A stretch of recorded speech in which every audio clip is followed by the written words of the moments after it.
trabalho sobre o regime de bens adotados no casamento de pessoa maior de 70 anos. De acordo com o Estatuto do Idoso, é considerado idoso a pessoa com 60 anos ou mais. Então, o CPC, em alinhamento ao Estatuto do Idoso, ele fixou o regime de bens para os maiores de 60 anos. Nesse caso, eles teriam que adotar o regime de separação total de bens.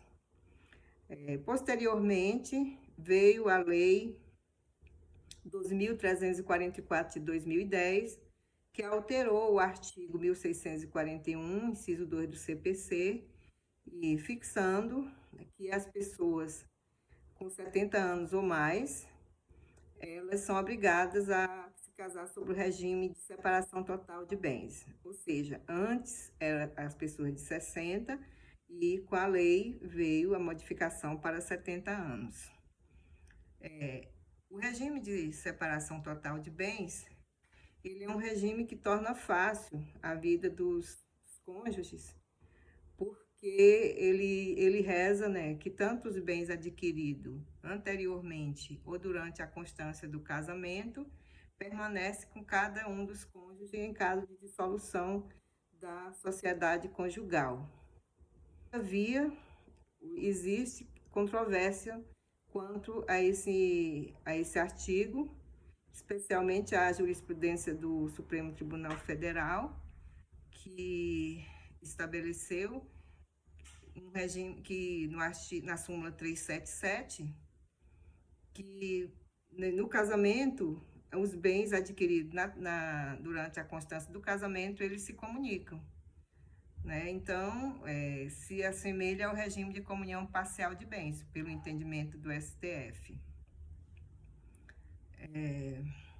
Os juristas também questionam a legalidade dessa alteração do Código Civil, porque eles entendem que isso fere o princípio constitucional da dignidade da pessoa humana, porque tira do idoso a capacidade que ele tem de escolher o que melhor lhe convém.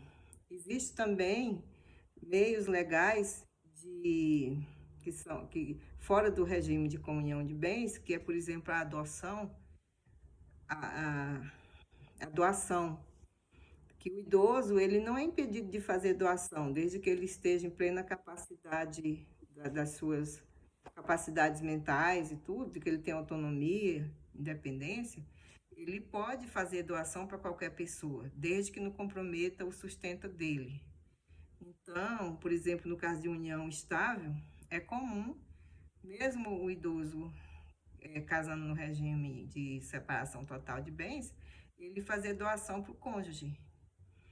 Esse mecanismo criado por lei, ele visa proteger o patrimônio do idoso de possíveis aproveitadores, especialmente os jovens, né, que se casam com as pessoas mais idosas naquele intuito de dar o golpe do baú.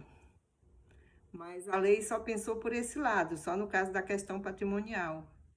Ela não viu, por exemplo, a questão da capacidade do idoso, a questão da própria dignidade da pessoa humana, né? Então, é uma coisa bem controversa, mas o que realmente está valendo é o que está escrito. Então, todo idoso, as pessoas acima de 70 anos, para se casarem no regime de comunhão civil, de casamento civil, elas são obrigadas a optar pelo regime, a adotar o regime de separação total de bens. Muito obrigada.